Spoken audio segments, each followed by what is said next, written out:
I think most Frieren fans have assumed since pretty early on into the anime when we met Fern that Fern had the potential to surpass Frieren. Now, not anytime soon, but her natural aptitude and talent for magic, despite really a lack of enthusiasm for the crab, led most people to assume that under Frieren's teaching, Fern could surpass her someday. And as the series has progressed, we have seen just how talented she is and her quick draw.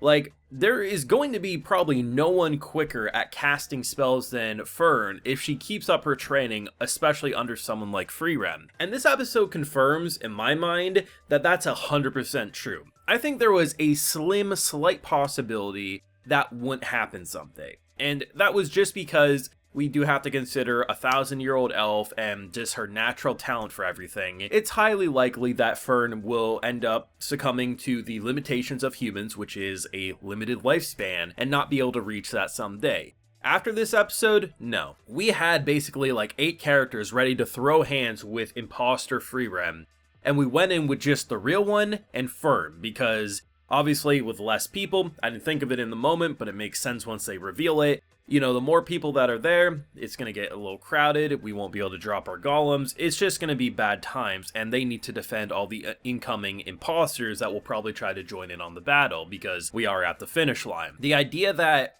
Frieren's biggest weakness is that she can't really detect mana when she's in the middle of defending or something's attacking her, so it's very easy for someone to sneak up on her, and of course, you have characters like Denkin almost kicking themselves not realizing the thing in the moment because he's like, when I was fighting you, why didn't I realize that? But the idea of being able to use like a spell like Zoltrak, which is still new enough that it's not a natural reflex for elves. So someone who's as quick as her being able to seemingly one-shot the imposter. Now granted, if you watch after the credits, the little kind of teaser they do with all the little words being spoken quickly, it does feel like there's probably still a little bit of action left with that fight. If not, excellent, we did our job, but it seems like we might have a little bit left on our hands, which I wouldn't be complaining about. But either way, looking and just feeling so proud of Fern, looking at where she started, imagine her in 10 years, 20 years, still learning from Frieren. I mean, Frieren's not going to be upset when Fern surpasses her. If anything, she's going to be incredibly proud. And as Siri said in the flashback, there's 2 things that would end up potentially defeating Frieren. That's either like a Demon King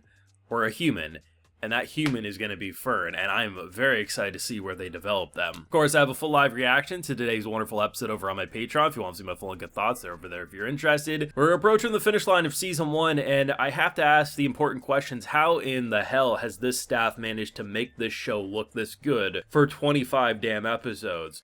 That flashback with Himel's group and that, I don't know, dinosaur-looking creature, whatever you want to call that thing, that had every right to be a 3D blob, a 3D object that just didn't blend in well, and they hand-drew that bitch. They gave it a great pattern, great little details and movements. They didn't have to. It was a small, insignificant piece of the puzzle, and they acted like it was the most important thing in the episode. And then when you see all the attacks go off against Frieren versus Frieren, felt like demon lords clashing with each other. Everything about this show has no right to continue to look this good, but this team is cooking. Apparently there is the material out for another season, so I really hope, which I would be shocked if not, because this is doing insanely well. Like, it's selling like hotcakes, the streaming numbers, everything about this show is doing well. I hope they pull what they did with Eminence and Shadow and just immediately confirm more, because the reason the director confirmed and wanted to, to make sure we could continue getting seasons or movies quickly is so that they could keep the same staff. And that's the key. If you can keep your core staff moving into that sequel because of quick turnaround, they don't have to go to different jobs, different works. It just keeps a consistency. And this consistency of Frieren is one of the best I've seen in modern anime. Please, for the love of God, keep the same staff. At least the core staff, because goddamn,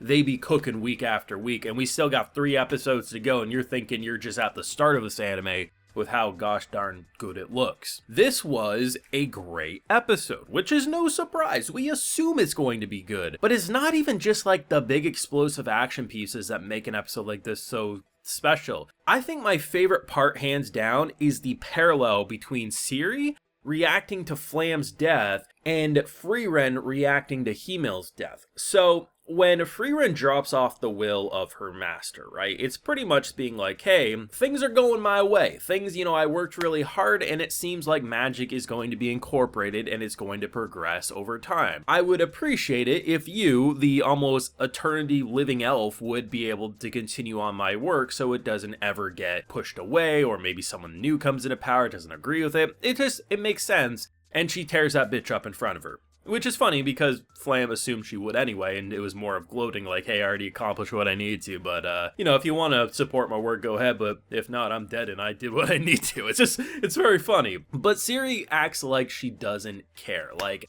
I don't care. It's a human life. It's a very insignificant point in my life because I'm gonna meet millions of these little creatures called humans. But let's reflect on how someone like Frieren reacted to Himel's death, which was very like, people die, is what it is. A little bit of sadness, but at the end of the day, that's just how it is. And then over time, as we traveled with new characters, Fern and Stark, she started to reflect a bit more, realize how much that journey meant to her, and I think very similar to Ciri reacting to Flam's death, she cares a lot more than she's letting on, and I think if we were able to see flashbacks and moments and memories from her point of view the same way we have with Frieren, we'd realize how much this character meant to her and how much that death actually weighed on her. But of course, gotta have that tough girl attitude, but it's something I really appreciated and how they ended the episode. Granted, next week probably is going to continue the action. If we have the other characters fighting off the imposters, we probably are finishing up the fight that we had, of course, with Fern and Frieren. And if we do have like a little epilogue with this final test, with 2 episodes to go, I'm interested to see what they would do for the final act of the test. It must be something shorter because I assume we're going to finish this season with whoever passes passing. I don't think we're going to end on a cliffhanger with them not finishing the exam, but it'll be interesting to see what they do because this went on far longer than I think any of us assumed, but this is probably my favorite magic exam I've seen in anime, like 100% period, not just in recent memory, like period. We went from this like interesting game of hide and seek, kind of fighting each other, trying to collect a bird, to this like a dungeon crawler with them perfectly matching our own abilities, to then, are we going to do a normal test? Like, what are we doing next? I don't know, but in Frieren do I trust? And honestly, man, just like to see the strategies, to see the meeting, and to see characters just, Denkin pretty much had a bitch I told you so reaction. If we remember at the start of this, he wanted everyone, like literally everyone, to work together. There's no reason we all can't pass. Let's join forces and go through. And had they done that, probably only a handful of people would have failed, because it's not going to be perfect, but it would have went probably 95% pass rate. And now we have like 8 people who potentially can pass. And I love that because Denkin had that bitch I told you so, and a few of them were kind of like, maybe the old man knows what he's talking about. And seriously, Denkin's probably the biggest surprise out of this whole exam, because I didn't expect to love him as much as I am, but man, I know we're gonna end up parting ways, like whenever we get into season 2, he's probably not traveling with us, but damn do I hope he pops up like Kraft did or something, like just